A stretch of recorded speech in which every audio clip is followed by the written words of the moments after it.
নমস্কার বন্ধুরা, এখনো পর্যন্ত আইএসএল শেষ হয়নি। তার আগেই মোহনবাগান সুপার জায়ান্ট তারা পরের মরশুমের জন্য চিন্তাভাবনা শুরু করে দিয়েছে ইতিমধ্যে। তারা এই সামার ট্রান্সফার উইন্ডোতে দুজন ভারতীয় প্লেয়ারের ওপর নজর করেছে বা নজর দিয়েছে। সেই দুজন প্লেয়ার হলো মুম্বাই সিটি এফসির ছান্তে এবং এফসি গোয়ার সন্দেশ জিঙ্গার। এই দুজন প্লেয়ারের ওপর নজর রাখছে। যদি আমরা প্রথমে ছান্তের দিকে নজর রাখি, ছান্তে হলো মুম্বাই সিটি এফসির প্রথম একাদশে নিয়মিত খেলা একজন ভারতীয় রাইট উইঙ্গার। এই প্লেয়ারটিকে নেয়ার জন্য মোহনবাগান সুপার জায়ান্ট ইন্টারেস্ট প্রকাশ করেছে। এই প্লেয়ারটি যথেষ্ট ভালো, মাত্র 26 বছর বয়স এই প্লেয়ারটি, এবং ভারতীয় টিমেও নিয়মিত সদস্য বা নিয়মিত প্রথম একাদশে খেলে এই ছান্তে।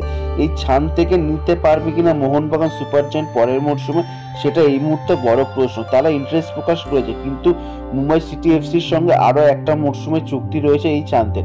সেই চুক্তি ভেঙে কি মোহনবাগান এই ছান্তেকে আনতে পারবে মোহনবাগান টিমে, সেটাই এখন দেখার বিষয়।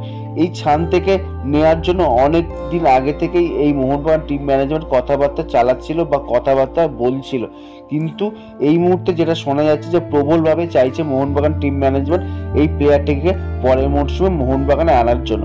এবার মুম্বাই সিটি এফসিকে রাজি করি কতটা সফল হয় মোহনবাগান টিম ম্যানেজমেন্ট এই ছান্তেকে মোহনবাগানে আনার জন্য, সেটাই এখন দেখার বিষয়। যেহেতু ছান্তের সঙ্গে আরও একটা মরশুম কন্ট্রাক্ট রয়েছে, যার ফলে এই মোহনবাগান যদি ছান্তাকে আনতে হয় তাহলে বিশাল পরিমাণে একটা অর্থ ব্যয় করতে হবে বা একটা ট্রান্সফার ফিও দিতে হতে পারে মোহনবাগান সুপার জায়ান্টকে। এবার দেখা যাক মোহনবাগান এই ডিলটাকে কত তাড়াতাড়ি ডান করতে পারে নাকি আবার ভেস্তে যায়।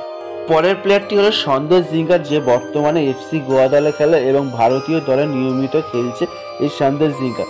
এই সন্দেশ 30 বছর বয়সী সেন্টার ব্যাকের প্লেয়ার। এই প্লেয়ারটিকে নেয়ার ব্যাপারে ইন্টারেস্ট প্রকাশ করেছে মোহনবাগান টিম ম্যানেজমেন্ট। এর আগেও সন্দেশ জিঙ্গার মোহনবাগানে খেলে গিয়েছে, কিন্তু বর্তমানে সে চোটের কবলে, যার ফলে এফসি গোয়াতেও সে বর্তমানে নিয়মিত খেলতে পারছে না। কিন্তু এই প্লেয়ারটিকে নেয়ার জন্য কেনই বা ইন্টারেস্ট প্রকাশ করেছে মোহনবাগান সুপার জায়ান্ট, সেটা এই মুহূর্তে জানা যাচ্ছে না বা বলাটা অসম্ভব। তবে যদি সন্দেশকে ওপর ইন্টারেস্ট প্রকাশ করে মোহনবাগান বা পরের মরশুমে যদি অবশ্যই সেই মোহনবাগান টিমে আসে, তাহলে অবশ্যই ভারতীয় ডিফেন্স আমরা দেখতে পারি পরবর্তী মরশুমে। কারণ আনোয়ার আলী এবং সন্দেশ জিঙ্গার এই দুজন যদি একই টিমে থাকে, তাহলে অবশ্যই হয়তো বিদেশি ডিফেন্ডার একটা কম নেবে মোহনবাগান সুপার জায়ান্ট। যদি সন্দেশ জিঙ্গার সত্যি মোহনবাগানে আসে এবং তার যদি চোটের কোনো সমস্যা না থাকে, তাহলে অবশ্যই মোহনবাগানের জন্য পরের মরশুমে এই সন্দেশ খুবই উপকারী বা খুবই গুরুত্বপূর্ণ প্লেয়ার হয়ে উঠতে পারে। তার কারণ আনোয়ার আলীর সঙ্গে এই সন্দেশ জিঙ্গার যদি জুটি বাঁধে, তাহলে অবশ্যই একজন বিদেশি ডিফেন্ডার কম নিলেও মোহনবাগানে চলে যাবে, কারণ নিয়মিত খেলোয়াড় এই দুজনই খেলবে ফার্স্ট 11-এ হয়তো।